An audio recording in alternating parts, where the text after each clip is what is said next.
Canada, जिसे हम सब सबसे खुले देश के तौर पर जानते थे, अब वहीं पर ऐसा कानून आ रहा है जिससे इंडियन असाइलम सीकर्स की नींद उड़ गई है।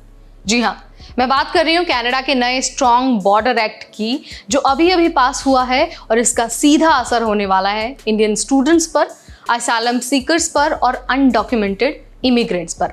तो अगर आप कनाडा में हैं या फिर वहां पर अगर जाने की सोच रहे हैं तो इस वीडियो को एंड तक जरूर देखिए, अदरवाइज इससे आपको प्रॉब्लम हो सकती है। नमस्कार, मेरा नाम है नेहा उपाध्याय और आप देख रहे हैं NBT टेक एड। दरअसल कनाडा ने एक नया कानून पास किया है। कानून का नाम है स्ट्रॉन्ग बॉर्डर एक्ट।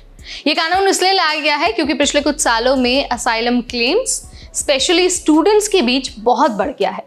अकेले 2024 में ही 20,000 से ज़्यादा इंटरनेशनल स्टूडेंट्स ने असाइलम के लिए अप्लाई किया और इनमें सबसे बड़ी संख्या भारतीय छात्रों की थी। अब सरकार कह रही है कि ये जो असाइलम वाला सिस्टम है ना, उसे मिसयूज़ किया जा रहा है। तो इस नए कानून के तहत बॉर्डर और इमिग्रेशन ऑफिसर्स को ज़्यादा पावर दी गई है। अगर किसी को ये लगेगा कि आपका असाइलम क्लेम फेक है या फिर वीक है, तो आपको एंट्री से पहले ही रिजेक्ट किया जा सकता है। और सिर्फ रिजेक्ट ही नहीं किया जा सकता, बल्कि आप पर बैन भी लगाया जा सकता है फ्यूचर एंट्री से। अब असली बात पर आते हैं, यानी कि भारतीयों पर इसका क्या असर पड़ने वाला है। तो भाई देखिए, स्टूडेंट्स जो पढ़ाई के बहाने असाइलम लेने की सोच रहे थे, अब उन पर सख्त नज़र रखी जाएगी। अगर आपने कोर्स कंप्लीट नहीं किया और सीधे रिफ्यूजी या फिर असाइलम के लिए अप्लाई किया, तो आपको तुरंत फ्लैग किया जा सकता है। इसके अलावा डॉक्यूमेंटेशन में स्लाइटेस्ट गड़बड़ भी आपके लिए मुसीबत बन सकती है। अगर आपका वीज़ा स्टेटस एक्सपायर्ड हो गया है या फिर कोई पेपर वर्क मिस है, तो आप नाउ कंसीडर्ड इर्रेगुलर एंट्रेंट हो सकते हैं। इसके अलावा बॉर्डर पर भी एंट्री आपकी रिजेक्ट हो सकती है। अब ऑफिसर्स को ये पावर है कि वो एंट्री पॉइंट पर ही आप ये कह दें कि भाई आपका असाइलम जेन्युइन नहीं लग रहा है, तो आपको एंट्री नहीं मिलेगी। इसके अलावा इस बिल के आने से जो डिपोर्टेशन का प्रोसेस है वो फास्ट ट्रैक हो सकता है।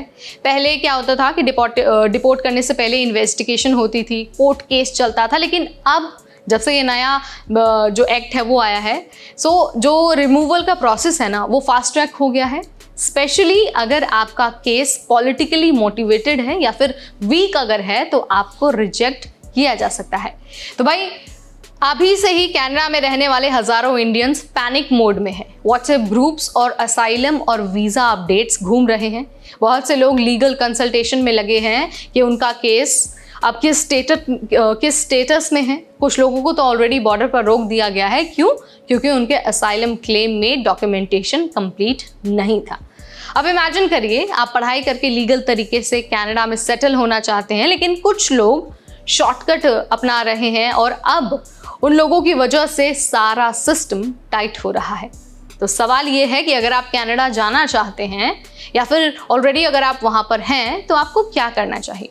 सबसे पहले तो वीज़ा और डॉक्यूमेंटेशन को 110% साफ रखना है। कोई एक्सपायरी, ओवरस्टे या फिर मिसिंग डॉक्यूमेंट नहीं छोड़ना है। असाइलम को शॉर्टकट नहीं समझना है। अब देखिए, कनाडा अब ऐसे केसेस को टॉलरेट नहीं करेगा, इसलिए आपको ध्यान रखना है कि आप लीगल हेल्प ले लीजिए अगर आपको कोई कंफ्यूजन है तो। इसके अलावा इमिग्रेशन लॉयर से कंसल्ट करना भी आपके लिए बहुत ज़रूरी है। टेम्पररी से परमानेंट रेजिडेंसी की लीगल प्लानिंग करिए।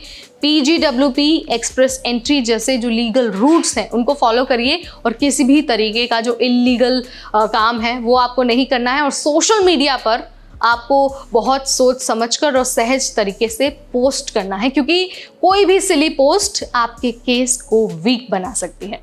तो भाई कनाडा अब क्लियरली कह रहा है कि जो जेन्युइन है उनका वेलकम है, लेकिन जो शॉर्टकट लेना चाहता है उनके लिए अब जगह नहीं है। तो स्मार्ट बनिए, इन्फॉर्म्ड रहिए और अपना इमिग्रेशन स्टेटस क्लीन रखिए। तो भाई इस वीडियो में फिलहाल इतना ही। तब तक मुझे यानी नेहा को दीजिए इजाजत। Keep watching NBT tech add.